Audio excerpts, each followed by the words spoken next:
My name is Denise Dowling, and it is my honor to serve as Dean of the School of Journalism now. And I'm thrilled that you've come out for our distinguished lecture by Celeste Headlee. I want to tell you just a little bit about our founding dean, Dean Stone, who came out west before 1900. He was, by education and trade, a chemist. But when he came out to Montana, newspapers around the state were looking for anyone with an education who could think and write for the newspapers. So he ended up working in Anaconda for the newspaper, and he was so smitten with journalism that he decided that the University of Montana needed a school of journalism. So he gathered a class of students, but the administration wouldn't give him classrooms to teach in. So, industrious man that he was, he found some surplus Army tents, he pitched them on the Oval, and that's where the first classes were held. Now, it was really his effort to shame the administration into giving him a permanent, and the School of Journalism, a permanent home, which they did, but the first home of the School of Journalism was a bicycle shack. It was literally a board shack that they stored bicycles in. They cleared it out and said, "Here you go, Arthur Stone." So in 1914, the School of Journalism was established. I'd like to think that if Arthur Stone was looking down on us today, he would be very proud of the School of Journalism. We are still dedicated to the same tenets that the school was founded on, and that is teaching our students to be excellent reporters, to be strong writers, to be able to take vast amount of information and distill it down and present it in a way that is understandable and fair to an audience. I would be remiss if I didn't thank our current staff and faculty of the School of Journalism. I think Arthur Stone would be very proud of us. We have faculty who are dedicated to raising the next generation of young journalists, and we are still teaching our students how to be critical thinkers, how to be strong writers and communicators, but now we're doing it not just with the written word, but across media platforms. So we're teaching video and we're teaching audio, and at the heart of it all is our great commitment to fair and ethical journalism. I'm pleased to be able to introduce Celeste Headlee to you tonight, and I know that many of you know her. Perhaps you've read one of the books she's written. Perhaps you're one of the 19 million people who have watched and listened to her TED Talk. But something you may not know about Celeste is that she is a trained opera singer. And Celeste, much like Dean Stone, fell into radio. She told me today, accompanying her mother to a radio station that was actually doing a story about her grandfather. And when Celeste went into the station with her mother, someone who worked there said, "Have you ever thought about doing radio?" And Celeste said, "No, I've never thought about it, but what the heck?" And she gave it a try, and the rest is history.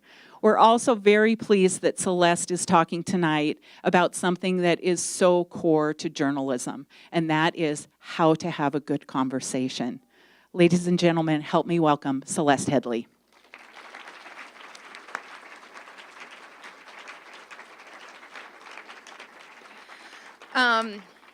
So I want to say thank you for being here, because trivia night is starting at the same time, and the theme is Breaking Bad.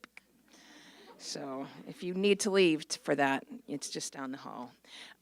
It's funny because we were tootling around in the car. Jewel was driving me around in the car. There she is up there this morning, and I was just explaining to her how I'd never really spent any time in Missoula, and then we drove by the Big Dipper ice cream, and it suddenly came back to me that I was here for a week to sing in a choir festival in 2009. So to be fair, I travel a lot. So I did 95,000 air miles last year, so some of it seems like a literal blur. I'm here to talk to you guys about conversation, but the reason I am now an expert in conversation, I expected to be an expert in conversation about the same amount that I expected to be a national journalist, which is 0%. And frankly, if you talk to any of the people that knew me when I was in college and said I was going to be an expert in how to be a good conversationalist and listen to other people, they would laugh. So everything that I know about conversation has been learned by making the mistakes myself. But what brought me to this field is journalism, because journalism requires a higher level of listening. If you're going to be a good journalist, you cannot assume you know the answers to the questions that you ask. And if you're going to be a good journalist, you have to listen to everyone, regardless of how smart you think they are, regardless of what their degrees are, or how much an expert they are or are not. You have to show the same amount of patience and empathy and respect to the janitor you're interviewing as you do to the president that you're interviewing if you get that opportunity. So that's how I came to be an expert in conversation. It was because I was trying to become a better journalist. And when I sat down to do that and I read the best advice that I could get, I realized that we've been getting bad advice for a very, very long time. And so I had to start from scratch. And what I'm about to tell you is sort of the end result of that. My TED Talk's only 11 minutes long. I wrote a book on it. It's the 65,000 word version of the TED Talk, but this is the speech version. And I know that this is needed more than ever. You know, I was just watching John Oliver, and he was doing a segment on robocalls. And he said, you know, robocalls are the second worst type of call after literally every other kind of call. So I hope that by the time I'm done talking today, I will maybe encourage you to answer your phone more. Because we're not actually talking to none another. Let me put that a different way. We are talking a lot. We're talking more than we ever have before. We're not actually conversing with one another, because a conversation requires a mutual exchange of ideas. And it turns out that we're not doing that. We're just talking about what we know and what we like and what we think without actually being changed by anything that we hear. And another interesting statistic is that fewer than 1 in 5 people believe that they are to blame when a conversation goes wrong. So that math doesn't actually work. And what ends up happening is that we've come to the point in time where we feel like conversations they take too long, they're infuriating, they're frustrating, and we start to think that maybe conversations would go better if the other person didn't talk.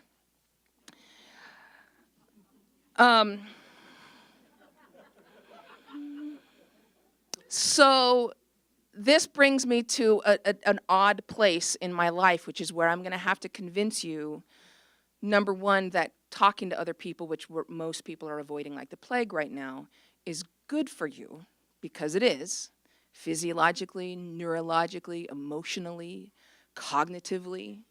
But also that when something goes wrong in a conversation, it might be you.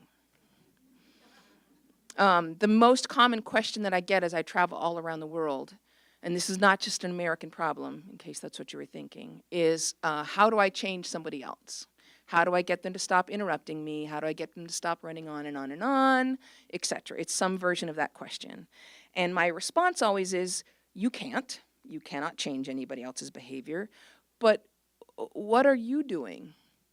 Let's tell you a story about 2 researchers named Dunning and Kruger. And they were actually trying to figure out how to train people. And they ran up against a problem because they realized that they couldn't train anybody because most people didn't think they needed training. So they started researching expertise and knowledge. And they would give people tests and all kinds of stuff, not just like math and history, but they would test them on like sense of humor and pop culture and music. And then they would do the important part of the test, which is that they'd ask them, how do you think you did? How many questions do you think you got wrong? And how do you think you did compared to everybody else? So here's the thing, the bottom line. The more incompetent you are in a subject, the more likely you are to think that you're above average. The people in the 9th percentile of performances were the most likely to say that they were well above average. And this will make sense to you if you think about all the people who are driving every day. It is difficult for us to gauge our own skills in pretty much everything. So part of my task is always to sort of unplug you from the matrix and get you to take the red pill and see the reality of what's happening around you. And this is really, really important. I'm going to talk to you a little bit about brain chemistry, but I'm going to make it as easily understandable as possible, because one of the reasons that things are going so wrong is that we have become addicted to dopamine. Dopamine is the addiction hormone, neurotransmitter. So right up here is the difference between dopamine and serotonin. So there's one missing, it's oxytocin, it's the mummy's hug hormone. But these are the two that are basically involved in a lot of your cognitive thinking. So dopamine is what smartphone and tablet designers have literally designed their electronics to take advantage of. They call it the slot machine model. Every time you refresh your Twitter feed, every time you refresh your Facebook page, every time you refresh your email inbox, you get a shot of dopamine. Dopamine, as you can see, is felt in one part of the brain. It's sitting right on top of your spinal cord, and it's the amygdala. The amygdala, evolutionarily, is the oldest part of the brain. It is motivated by fear. It is your part of your brain. And it is incredibly essential if you're ever being chased by a wild animal. It's pretty much not important any other time. Well, that's not true, but for the most part. It is your fight or flight mode, okay? And as you can see, when you get dopamine, it's extremely addictive. In fact, in 2014, Harvard released a study showing that talking about yourself, what they call self-disclosure, activates your dopamine center. It is the same center of the brain that is activated when you're having sex or taking cocaine. It is extremely addictive, which might explain why sometimes we walk away and say, why did I talk so much? It's because you're addicted to dopamine. Dopamine is visceral. It's felt in your body. Dopamine is the one that says, this feels really good and I need more. It makes you mean. It makes you greedy. It makes you base. It makes you not a great person. Over here we have serotonin. And as you can see, though serotonin passes, the effects of it pass through the amygdala, it's felt throughout the entire brain. And in fact, a lot of it is felt. Everyone put your hand on your forehead. This is your prefrontal cortex, this space right behind your bone here, which, for simplicity's sake, is basically your executive decision making. It's the part that thinks again. It's the part that reconsiders. It's the part that goes, wait a second, let me think this through before I act. This is the part that you want making decisions for you. It is not making decisions for you when your brain is flooded with dopamine. Serotonin is the one that makes you feel like that feels good, and I feel good. And you go along through the day and you tend to be more generous, you tend to be more thoughtful. It's not felt throughout your entire body, it's not physical, it's cerebral. And as you can see, it generally happens when it's shared, which it's a shared experience with other people. What's happening right now is we are so addicted to our electronics, and electronics are not the problem. It's how we use them. We're so addicted that it's ending up having an impact on the way we interact even when we don't have electronics in our hand. That's the problem. How many of you have said at some point, I'm an introvert? Okay, I want you, keep your hands up, keep your hands up. Everybody look around the room and see how many people that is. Okay, 1 in 5 people is an actual introvert. 1 in 5 people is an extrovert. Those are the rare extremes of the spectrum. It is unlikely that you are an introvert. Most people are what we call an ambivert. An ambivert is someone who can adapt. An ambivert is frankly the healthiest along the spectrum. An ambivert sometimes really enjoys being in a crowd with some people, and sometimes like to sit at home on a couch watching Netflix by themselves. An ambivert is okay in both situations if they have to be. That is what most of humankind is. The problem is we want to avoid conversation for a whole host of reasons, and so we've started labeling ourselves as introverts, and that becomes a self-fulfilling prophecy. We say, I'm an introvert, which means we avoid conversation and shared experience with other people, which means we become less adept at those experiences and conversations, which means we feel more socially awkward, which means we're less likely to engage in those conversations. And frankly, we have to stop it, because we have an epidemic of loneliness right now and social isolation, and the millennials are the loneliest generation ever on record. Loneliness degrades your internal organs. It is as bad for you as being morbidly obese or smoking a pack of cigarettes a day. Human beings are not designed to be lonely. And if you are a zookeeper trying to design the most ideal cage or container for a Homo sapiens, you would never leave them alone. But that's what we're doing to ourselves. We're putting ourselves in solitary confinement. And we're at the point now where we have to stop it, because it's not good for the species. You know, one of the things that I do is I collect all the memes people post about how much they hate talking to other people. This is an actual Google search that I did. And I want you to notice what we equate small talk to.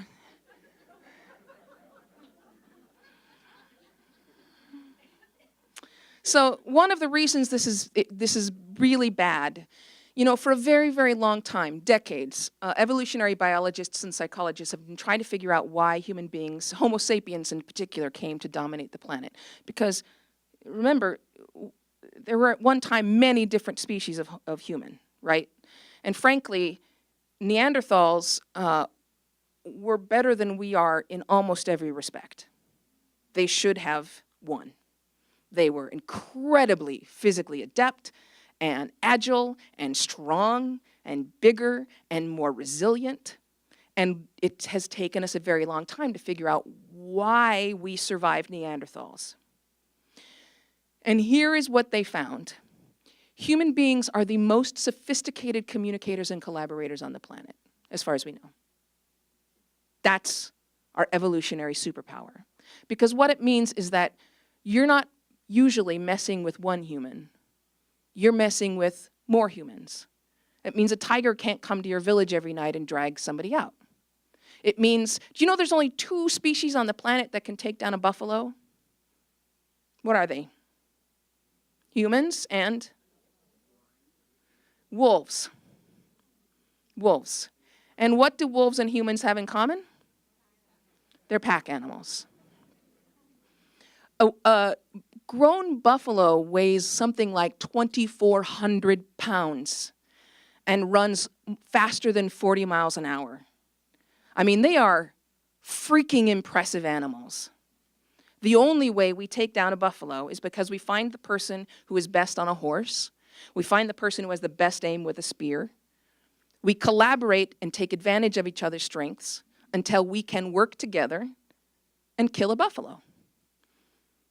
That's how that works. But the only way that algebra, that equation makes sense and leads to our survival is through empathy.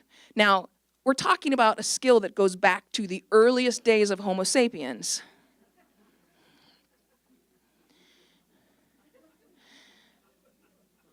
Empathy is the feeling that I'm going to help you out even when there's nothing in it for me. And we tend to think empathy is one of those things you teach toddlers in Sesame Street. But it is not. It is a very serious survival skill. Perhaps the most important survival skill we have. Because the number one need for Homo sapiens, after survival is taken care of, if you have shelter and food and water, the number one need after that is belonging. Belonging supersedes religion and ethics and greed and every other possible need. Belonging is number one. And it only works when you have empathy for one another. And over the past 30 to 40 years, empathy has fallen by 40 or 50%. So this is, I'm going to show you a few of the more memes that I've collected about how much people hate talking to each other. That's a good one.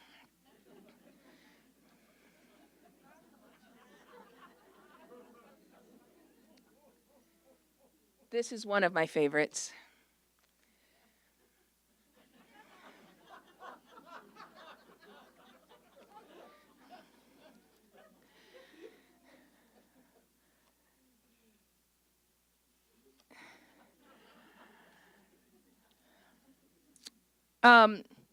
So on top of all of this, which is our natural recent reaction, our natural impulse to avoid conversation, we add technology. And I want to be really clear here that technology, again, is not the problem.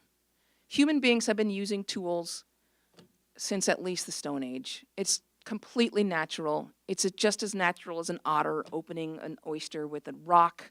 Elephants will pull down trees and put them on top of electric fences to make them safe. It's completely natural. In fact, it's so natural, if you pick up a screwdriver, your brain treats that screwdriver like an extension of your arm. The thing is, when you're done putting together that IKEA bookshelf or whatever it is, you put the screwdriver down. Our brains are not designed to hold tools 24 hours a day. And more than 1 in 5 people admit to sleeping with their cell phones. 1 in 5 people admit to taking a shower with their cell phones. And 22% admit to having checked their cell phones at some point during sex. Yeah. No comment.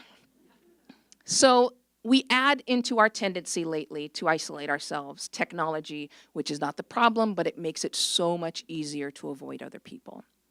And on top of this, as I was telling you, we used to be able to take advantage of other people's expertise. But now we have Google. And what we have discovered from years and years of research is that Google has made us all think we're a couple clicks away from being an expert in everything. If you check WebMD before you go to the doctor, you are less accurate about what is wrong with you. However, you are 3 times more likely to disbelieve your doctor and not follow the prescription they tell you. Yeah, that's bad. That's very bad. Your Google search makes you think you are an expert. It even makes you think you're an expert in everything. They even did a research study in which they asked them, okay, do you know how a zipper works? And half of the group, they said, look it up online.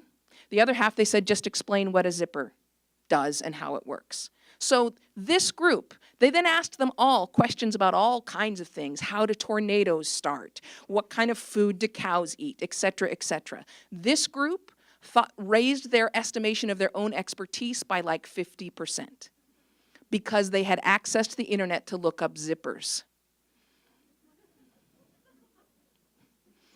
So it's making us think we're all experts in everything. And that breaks down conversation because we don't think we need to learn anything from any other people. We have a hot take about literally everything. And then we go online and we express those hot takes, and sometimes they are ignorant. Sometimes they're based on zero actual knowledge, and yet we are willing to fight for them. That is how the internet makes us more extreme. It's not the problem. It just makes everything a lot worse. So it sounds like I'm about to dump all over your technology. I'm not. What I will say to you is, you are the worst version of yourself online. And I don't care if you're the nicest person in the world. I don't care if you're the Dalai Lama. Online, research shows, for example, in email, when you are using email, you are less likely to negotiate, you are less likely to cooperate, you are more likely to escalate conflict. How many of you have recently gotten into an email fight? I know the statistics, it's most of you. Research shows that most of those fights were probably unnecessary. But email makes you more combative because you're speaking in a vacuum, because you say something and you don't see what the effect of what you've just said on another person's face. So what I'm telling you is, don't get I'm going to give you a second to read that.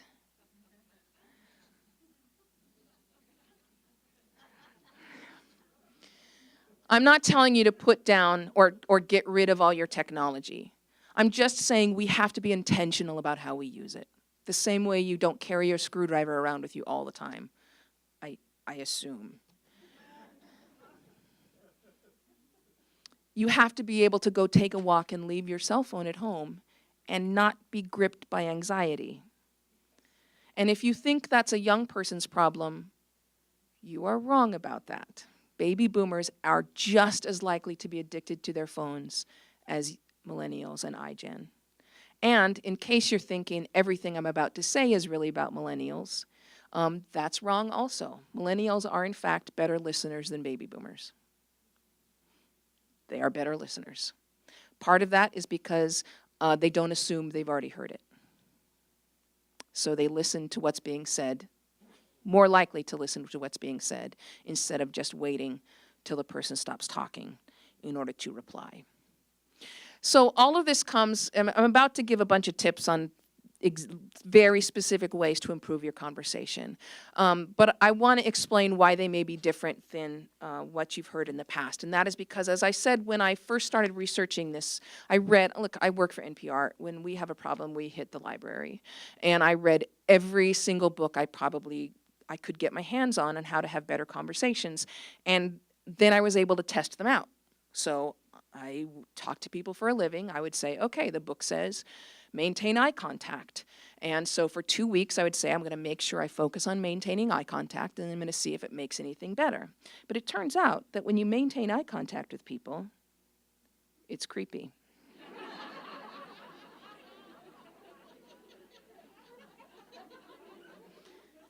Isn't it? In fact, we have research showing that most people don't. A lot of people look somewhere else around your face, and in fact, we can't tell when they're doing that. We cannot tell between when someone's looking in their eyeballs or looking at your earlobe. So this is just one of the many ways in which the advice we've been given for a very long time has been bad and wrong. And basically all we have been taught to do by telling us to nod your head and say, uh-huh, they're basically training you in how to pretend like you're listening to people. When in fact, it's very authentic when you actually listen to people. That's all you have to do is learn how to listen. And that's actually the challenge. That's the part of it we struggle with. So I'm going to give you these 10 things. If you decide to go out and do any of them, pick one first and work on one at a time. Because these are simple things, but they're difficult. So the first thing is, the first thing is stop multitasking. So I hope we have all at least read enough scientific research to know that the human brain can't multitask. We all know that cognitively, right? Even if we don't accept it in our hearts. There are some animals that can multitask. A pigeon can do 2 things at once. The human brain cannot. Now, the attempt to multitask shoots dopamine into your brain, which makes you feel like you're super productive. The other thing is that with every dopamine high comes a dopamine crash, which means you're probably going to, if you're doing that all day long, you're going to feel exhausted. And that includes especially the times when you're trying to use the same part of the brain. In other words, if you're on a conference call and you're trying to answer email at the same time. Yeah. So what happens when you try to multitask is the quality of both tasks goes down by a minimum of 25% and your IQ drops by 10 to 12 points. The other thing that occurs is that there's these little tiny slices of time that happen with your brain trying to triage what's going on, trying to figure out what to pay attention to and what not. It's called a switch cost. And we lose 40% of our productive time to switch costs right now. Totally unnecessary if we just focused on one thing at a time. Now, in conversations, this is essential. And the thing I will say to you is that your cell phone is deeply distracting to your brain, even when it's making no noise, even when it's just visible and turned off, because your brain prepares that entire time while it's visible for a notification to come in.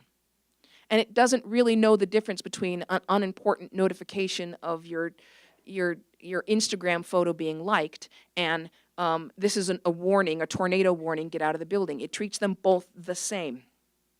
So your brain is sitting there the entire day while your cell phone's visible going, and it's very distracting. You're losing part of your cognitive abilities to your brain trying to be in fight or flight mode all day long. Which means that if you want to have a truly good conversation, don't put the cell phone down, put it away so you can't see it. It's okay. You really can get by without it. We forget that the iPhone only came out in 2007. Like, we lived without these really recently. You're going to be okay.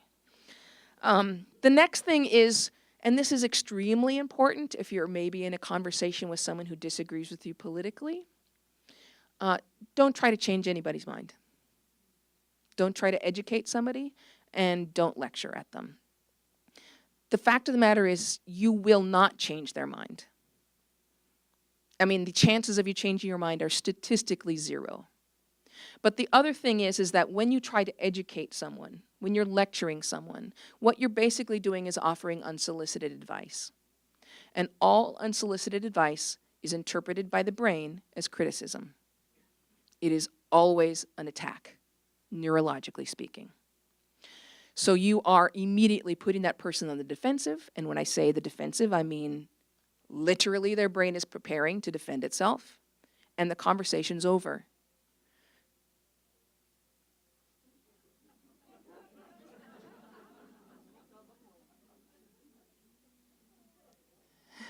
I don't compete with cell phone rings because none of you will be able to think until it stops. So you can't try to change their minds. Now, on the other hand, the one thing that you can do 100% of the time is learn something from the other person. 100% of the time. I don't care how stupid you think they are or how wrong you think they are. There's no such thing as a conversation you shouldn't have because you're empowering the other person. That's not a thing. That conversation changes the world not a little bit, but it might change you. You can learn from them. And in case you're thinking that you're smarter than they are, which is what most of us think, remember that it doesn't really matter. This is the advice Bill Nye gave during a commencement speech. But after 20 years working for public radio, I can tell you everybody is an expert in something. Everybody. And if you find out what that is, you're going to have a good conversation. It doesn't have to be about whatever it is you disagree on. Have you guys ever heard of a blog called SHIT that my dad says? Yeah, you're all adults, right? This guy collects all the pithy things that his dad, who is a doctor, says. And one of the things struck me as really important for this particular thing. He said, you know, why do you have to keep talking to that person that hates you? When you go on a picnic, do you sit down next to the only pile of dog poop? And this is important because when you're having a conversation, you do not have to talk about the one thing you disagree on. You can say, you know what? We're not going to agree on this. And I play what I call the common game. And I say, I bet you in 3 questions I can find something we have in common. And it's usually like tacos or dogs. But it's there. And then you can talk about that. And while you may think you're wasting time because that person needs to change their opinion, maybe you believe that, and that could be true. But in fact, by finding common ground, by establishing an empathic bond, you are doing so much more to change another person and yourself than any statistic you bring up or any argument that you make. There's a guy named Daryl Davis. He's a jazz pianist, great stride pianist. He's played for a ton of very famous people. But in his off time, his hobby is to convince, Daryl Davis, by the way, is an African-American man. His hobby in his off time is to convince guys to leave the KKK. There's a PBS documentary about him called Accidental Courtesy. Daryl Davis is so good at his hobby that he basically dismantled the KKK operation in the state of Maryland. And the one question everybody asks him is, what do you say? How do you convince them? And he says, I'm not trying to convince them of anything. I go to them and I say, what am I missing? Tell me, you explain to me why you think what you think, and convince me. And he said, and this is really important, by actively listening to them, I am passively teaching them about myself. And sometimes people just want to be heard. The next tip is to ask open-ended questions. So we have a lot of journalism students in the room. What are the questions? Who? Who, what, where, when, why, and how. Okay. The reason why journalists use these questions is because, and hopefully they are the beginning of a short question, is because, and the standard is that if you put an interesting question in, you'll get a simple answer out. And if you get a simple question in, you will get an interesting answer out. And that is basically true. Now, you will not be able to start all of your questions with who, what, where, when, why, or how. That's not really possible. But you can strive for half. Simple questions. How did you feel? What happened? Where are you? How can I help? Simple questions. And then don't guess at the answer, which we do a lot. So you'll say, hey, what time are you coming over? 7 o'clock? No, wait, you can't come at 7 because I remember you had that one meeting. So probably like, no, you know what? At that time, you're probably going to have to go around because they have a game tonight. So probably like, I don't know, 8:30. Like you've literally just reasoned out the entire answer to their question. And we do it all the time. That's not a conversation. That's literally you holding up both ends of the conversation. Simple question in, complicated answer out. Questions are more powerful than you think. Questions, if you are a true introvert, questions are how you avoid your own social awkwardness. You ask by asking questions. Terry Gross says the only conversation starter you need is tell me about yourself. And this is basically true. I was at the TED Summit in Canada, and this nuclear physicist from Japan comes up to me and he says, you know, I've watched your TED Talk like 5 times, and I still don't know how to start a conversation. How do you start a conversation? And I said, well, where are you from in Japan? And he said, I'm from Kyoto. And I said, well, I've only ever been to Tokyo, so what's Kyoto like? What does it look like? And he starts describing it. And I said, well, is it as crowded as Tokyo? Like, is everyone jammed in together? And he says, no, you've seen the cherry trees and the temples, blah, blah, blah, blah. I said, do you guys have yards and dogs? And he starts describing the city to me, and about 10 minutes in, I say, that's how you start a conversation. You ask people questions that they know the answer to about something they care about. And because we know that talking about yourself activates the same pleasure center as orgasms and heroin, they'll feel great. You want to stay away from questions that cast judgment. And those are things like, how could you believe that? Why can't you understand? You can ask what questions instead, like, what makes you feel that way? What makes you think that? How did you learn that? Where did you hear that? Those questions are okay. The ones that cast judgment on someone and imply that they're insane, no bueno. The next thing is to go with the flow. And when I say go with the flow, I mean the flow of the conversation. And we don't do this very much. We're trying to direct the course of the conversation instead of letting the river run where it will. So, for example, someone will say, oh my God, I went to a coffee shop this morning, and that's all we hear before we remember that time that we went to a coffee shop and we saw Hugh Jackman. And all we're doing is waiting for them to stop talking so we can insert our story about Hugh Jackman. So we've heard none of what they said. Stephen Covey used to say that we're always listening not with the intent to understand, but with the intent to reply. And on average, we listen to maybe 10 seconds of what somebody says before we start coming up with our response, and we don't listen anymore. A true flow of conversation requires that you hear what they've said. But what that means is that you have to let thoughts come into your head and then go out of your head, because you can't stop your brain thinking. I mean, that whole thing of clear your mind, that's crap. It's not possible. Your brain at all times is supplying you with information that it thinks might be useful to you. It's drumming up memories, it's drumming up facts. It's supplying them to you because it's trying to make you informed. It's trying to add relevance to what you're hearing. It's trying to give you context. But that information is not meant to be shared. That information is for you to better understand what it is that you're hearing. It's like CNN at the airport. It's always on, and you should ignore it. So to a certain extent, you're going to have to train your mind to let the thoughts come in and let go of them. Let them go right back out. It's okay. You will still remember all those things. And probably you've told the Hugh Jackman story too many times. The next one is say you don't know if you don't know. Does anyone have any idea which profession has the toughest time doing that? And it is not professors. It's not lawyers, although that's a good guess. It is doctors, and specifically surgeons. And we can kind of understand this, right? I mean, we can understand that when you go and you say, "Doc, what's wrong with me?" You don't want to see or go, "No idea."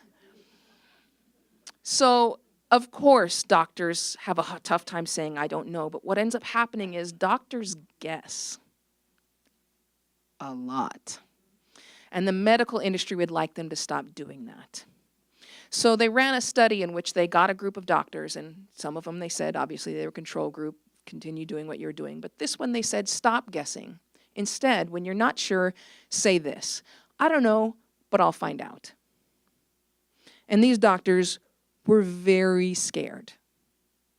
But obviously, I wouldn't be telling you this story if at the end of this experiment, the patients of these doctors who said, "I don't know, but I'll find out," had a higher estimation of their experience, a higher estimation of their intellect, a higher estimation of their knowledge. And this is why, I'll tell you why that is. It's because we know subconsciously that people can't know everything. Right now, we're living in a day and age where people have something to say about pretty much every topic. And we know that's not possible. So subconsciously, we know some of that is BS. We just don't know which. And it erodes trust. You stop trusting people because you're not sure which is crap and a blowhardness and which is actual experience. So if you want people to trust you, you have to get used to admitting when you don't actually know. And let me be totally clear that reading the first couple paragraphs of an article on Facebook is not the same as knowing. It's not. So you have to just say, "I don't know." In fact, it's even better if you say, "I don't know, but I'll find out." And then go find out. I mean, don't lie about it. The next one is the one on which I get the most pushback of all of these 10 tips. And this one is don't equate your experience with other people's. And by that I mean stop offering up similar memories from your own past. So people say, "My dog died." And you say, "Oh my God, I'm so sorry. You know, I can't even imagine what you're going through. My dog died like 2 years ago and it was awful. I know how you feel." Or somebody says, "I lost my job." And you say, "Oh my God, I'm so sorry. You know, I lost my job 5 years ago. It feels like it's the end of the world, but you're going to be okay." This is terrible. There's a few reasons why it's terrible, but let me address first this phrase, "I know how you feel." Because you don't. The reason you don't is that as soon as you experience any kind of pain, whether it be physical or emotional, your brain immediately gets to work on softening that memory. Because if we actually remembered the true depth of pain for the rest of our lives, the way we felt it when it first occurred, we would be dysfunctional. We would not be able to function. So your brain gets really busy smearing Vaseline on the lens. Which means that 2 years after losing your pet or losing your job, you don't remember what that feels like anymore. It feels not so bad. And that's why we say to people, "You'll be okay." That's not how it feels to them right then. And it's not how it felt to you. So you have to let them tell you what they're going through. And it's okay if you don't know what to say. Oftentimes we offer our similar experiences for a couple reasons. A, we don't know what to say. And so we say, "Oh, I've been through that." The other one is that we actually think we're expressing empathy. We think that what we're saying is, "I've been through that before, you're not alone." But you don't have to say that to let someone know they're not alone. The best way to do that is to listen to them and say, How can I help you? What can I do? Or just listen to them. That's the best gift you can give to someone, because they don't need a solution. They need a witness at that point. And I know it feels like empathy, but it's not. It's something that the sociologist Charles Derber described as conversational narcissism, which is just a way of saying that we are very creative at turning the conversation back to ourselves. Oh, that's Gerald Davis. I forgot I had that slide in there. At this point in time,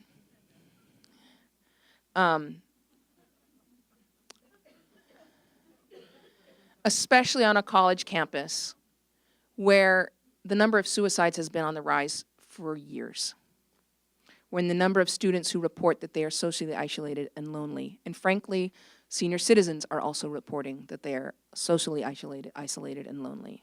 So much so that the United Kingdom now has a minister of loneliness. At this point in time, if you want to volunteer to make the world a better place, you don't actually have to go to a soup kitchen or spend money and send it to the Red Cross. All you have to do is sit down and let somebody talk to you. That is the cheapest, most analog, easiest, most efficient way to help somebody else. And I'm including this next one because I think it's funny, even though it's kind of out of tone. Oh, actually, I think my manager took it out because it's a joke. And it doesn't really belong when I'm talking about suicide. But it is funny. I want to stay on this topic for just one more second to make sure that I've drilled in the fact that listening is an activity. It is something you do. It is so active that, in fact, engaged listening burns a trace amount of glucose, not enough to help you lose weight. But it does cost energy, and it can be tiring.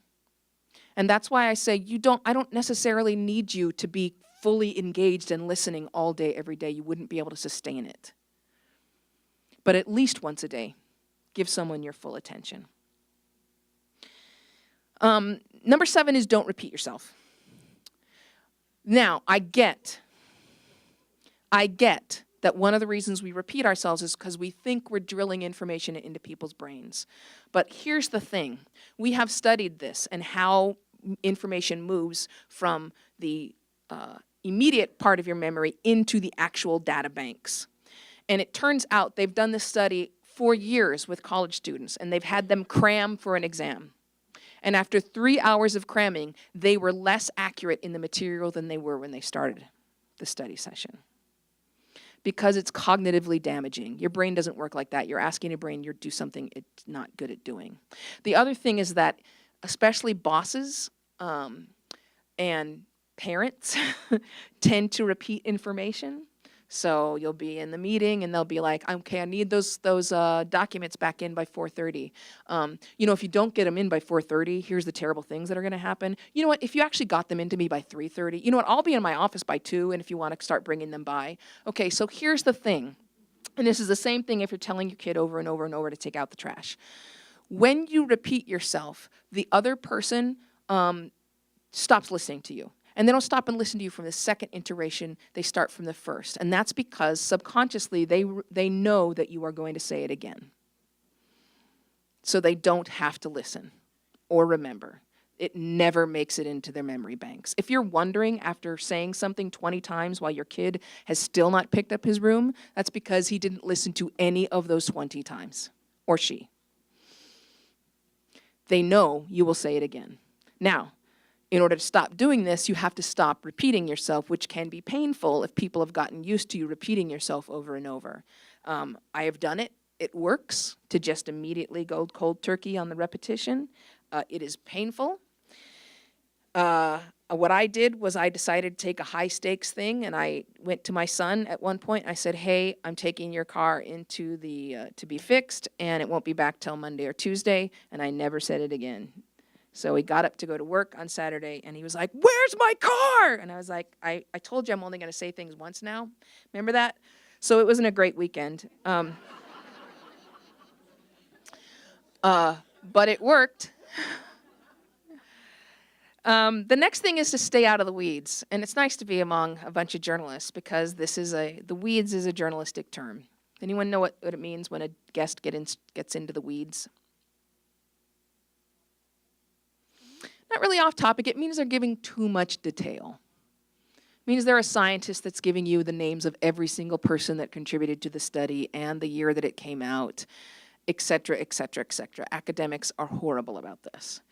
But we do this all the time. So someone will say to you, hey, we're going to Croatia this summer. And you'll say, oh my gosh, you are going to love Croatia. We went in 2017.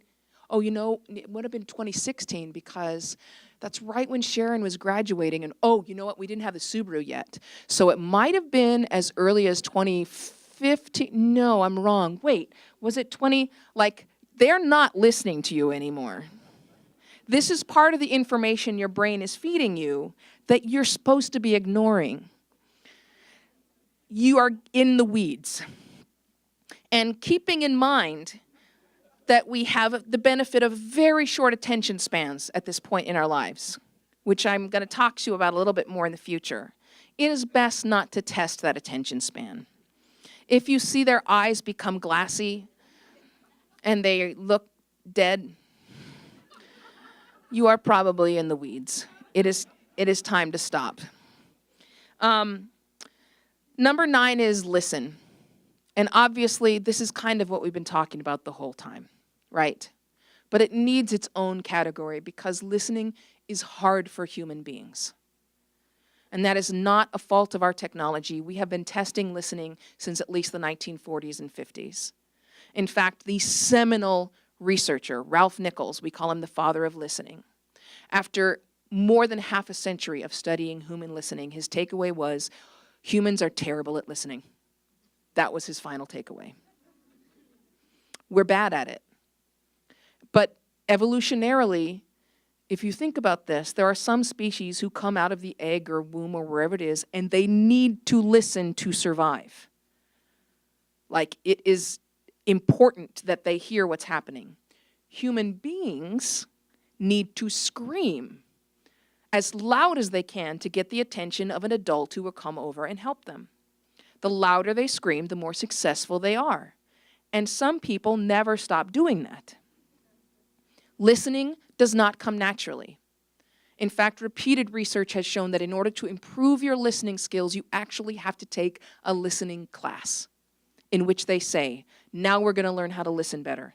And then you sit there and you work on your listening, and then you come back the next week and you say, okay, here's the exercises I did in listening while I was away. Now, most of the time, we're not offered listening classes. We're offered public speaking classes, which we don't really need, frankly. One of the comments I get really often is, Celeste, if I follow your rules, I'll never get to talk. I'll just be listening to everybody. And my answer is, I'm not worried about that. I doubt that's going to happen. But I would like to move the needle and the balance just a little bit toward a little more listening. Because if you're not listening, you're not having a conversation. And I know it's hard. And it's okay if you don't have the brain space to listen at that moment. Instead of pretending to listen to them and wasting their time and your time, it's okay to say, I can't focus on you right now and you deserve my focus. Let's put a pin in this and come back. I say it all the time. But if you can't focus, it's best not to have the conversation. The last one is to be brief. And here's the thing.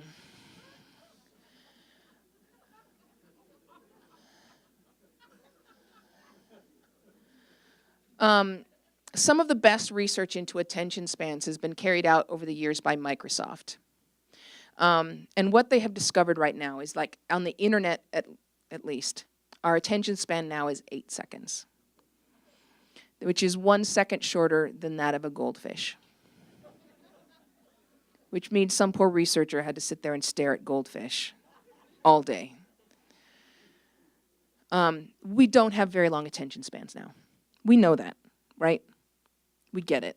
And we could argue here about the ethics of it, and maybe it's ruining the world. That's all fine. That's not my battle. But that's the truth, which means keep it short. Don't run through a laundry list of things. Don't abuse other people's attention. If you say you only need 5 minutes of their time, take 5 minutes. One of the things that we do at NPR is that we have all of our editorial meetings standing up so that no one's tempted to lecture while we're all standing there glaring at them. Keep it short. Now, the last thing I want to talk to you about before we go to questions is probably my favorite slide of all time. Move this so I can actually look at it because I love looking at this. So this is an actual slide from a research study at Princeton University into something called neural coupling. So in this particular experiment, this speaker on the left was a young woman, and they had her come in and they recorded her while she told a personal story. In this case, she was telling the story about her completely tragic and disastrous senior prom. Then they brought all these people in, a huge group of people, and they had them listen to her story. They were all hooked up to fMRIs, the functional magnetic resonance imaging machines, which are the machines that allow us to watch the brain working while we're still conscious. And what they found was that when this group was listening to her in an engaged way, their brain waves synced up.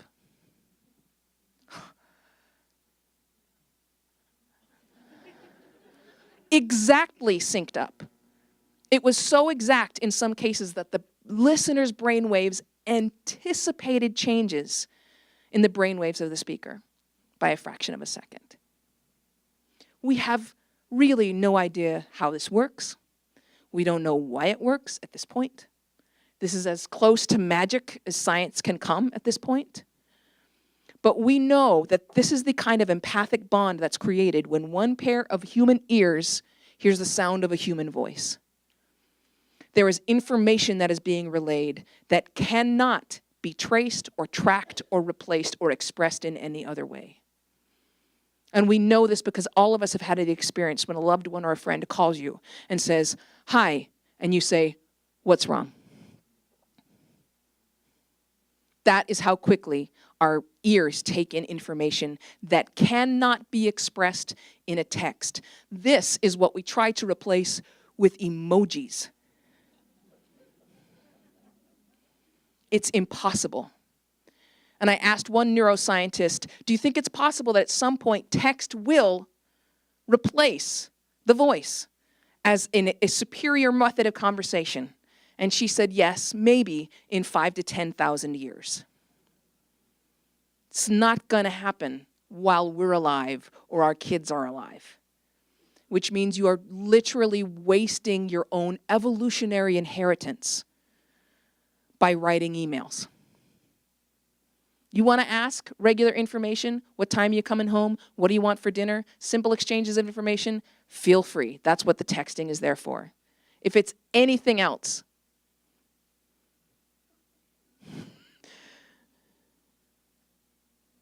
okay, stopped. If it's anything else, you need to pick up the phone. And if you think that there are people that you can't talk to because they're wearing a Bernie Sanders shirt or a Trump hat, you have forgotten that every single person who is alive on this planet at this moment in history has more in common with one another than every other person who's ever lived. You have something in common, which means you have something to talk about. So keep your phone, it's fine. Just try to use it as a phone. Okay, thank you. Questions?